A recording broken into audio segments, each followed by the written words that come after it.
अस्सलाम वालेकुम दोस्तों, उम्मीद है आप सब लोग खैरियत से होंगे। अच्छा, आज की जो वीडियो है वो एक स्पेशल डेवलपमेंट के ऊपर मैं वीडियो बना रहा हूँ जो यहाँ पे यूएई के अंदर यूएई गवर्नमेंट ने अनाउंस की है। और ये डेवलपमेंट जो उन्होंने अनाउंस की थी वो अप्रैल में अनाउंस की थी, लेकिन उसके ऊपर उन्होंने इम्प्लीमेंटेशन का आगाज़ अभी किया है। उसमें यह है कि जो यहाँ पे नॉन रजिस्टर्ड कंट्रीज़ हैं उनके जो लोग यहाँ पे काम कर रहे हैं, जिनके पास उनकी कंट्री के ड्राइविंग लाइसेंस ऑलरेडी मौजूद हैं, उन लोगों को उन्होंने एक फैसिलिटी ये अनाउंस किया है कि वो अभी अपना यहाँ पे जो लाइसेंस उनका है वो यहाँ पे यूएई गवर्नमेंट की लाइसेंस के साथ आरटीए के जो लाइसेंस है उसमें ट्रांसफ़र कर सकते हैं। उसका प्रोसीजर क्या है वो मैं आपको आगे जाके बताऊंगा, लेकिन उससे पहले जो यहाँ पे नॉन रजिस्टर्ड कंट्री के जो लोग हैं उनके लिए यहाँ पे लाइसेंस का प्रोसीजर क्या है। जो नए लोग हैं जिनके पास उन कंट्रीज़ का लाइसेंस नहीं है, तो उन लोगों के लिए क्या प्रोसीजर है उसके ऊपर मैं एक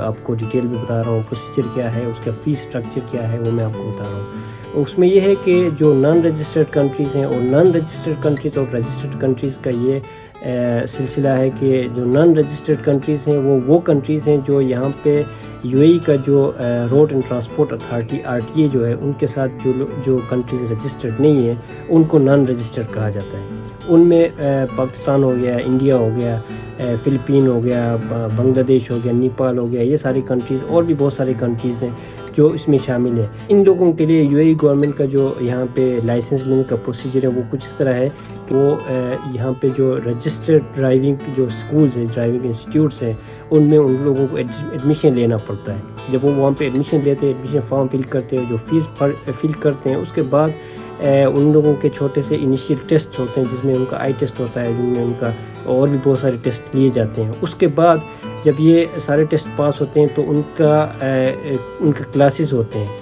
जिसमें थ्योरी की क्लासेस होती हैं, जिसमें मतलब कि ड्राइविंग की क्लासेस होती हैं, जिसमें पार्किंग की क्लासेस होती हैं। जब सारे टेस्ट होते हैं और जब ये इंस्टीट्यूट में ये सारे क्लासेस लेने के बाद फिर इन सारे क्लासेस के ऊपर टेस्ट लिए जाते हैं। पहले थ्योरी का टेस्ट होता है, जब वो पास होता है तो फिर उनका जो रोड का टेस्ट होता है, ड्राइविंग का टेस्ट होता है, उसके बाद पार्किंग का टेस्ट होता है।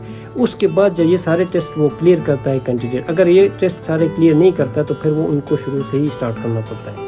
तो ये जब सारे टेस्ट क्लियर हो जाते हैं उसके बाद ये जो कैंडिडेट है ये आरटीए का जो इंस्पेक्टर होता है उसके साथ उनका टेस्ट होता है। जब वो सारे आरटीए के जो इंस्पेक्टर के साथ वो टेस्ट क्लियर करता है तब जाके वो उसको लाइसेंस इशू किया जाता है। अच्छा, ये तो था इनका ड्राइविंग लाइसेंस का प्रोसीजर जो यहाँ पे नए लोग हैं उनके लिए।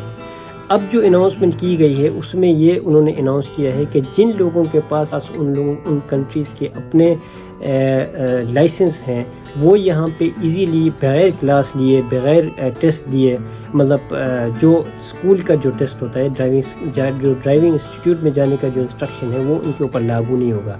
वो सिर्फ अपना ये ड्राइविंग लाइसेंस लेके जाएंगे और आरटीए के जो गेजेटेड इंस्पेक्टर्स है उनके सामने जो बाकी प्रोसीजर होता है वो करने के बाद उनको ड्राइविंग लाइसेंस इशू किया जाएगा। और ये जो प्रोसीजर है ये उन लोगों की आसानी के लिए किया गया है जिन लोगों के पास ऑलरेडी लाइसेंस हैं, जो नॉन गेजेटेड कंट्रीज़ हैं, जिनमें पाकिस्तान हो गया, भारत हो गया, फिलीपींस है। ये एक पैकेज है जो यूएई गवर्नमेंट ने यहाँ के लोगों को फैसिलिटेट करने के लिए अनाउंस की है और इसकी जो डेडलाइन है वो तकरीबन जून के एंड तक उन्होंने अनाउंस की हुई है। अब अगर जून के एंड तक आप लोग यहाँ पे यूएई में हैं, आप लोगों को ड्राइविंग स्किल्स आपके पास ऑलरेडी अपनी कंट्री का कोई लाइसेंस है तो आप इसके लिए अप्लाई कर सकते हैं और इस फैसिलिटी से फ़ायदा उठा सकते हैं। अस्सलाम वालेकुम।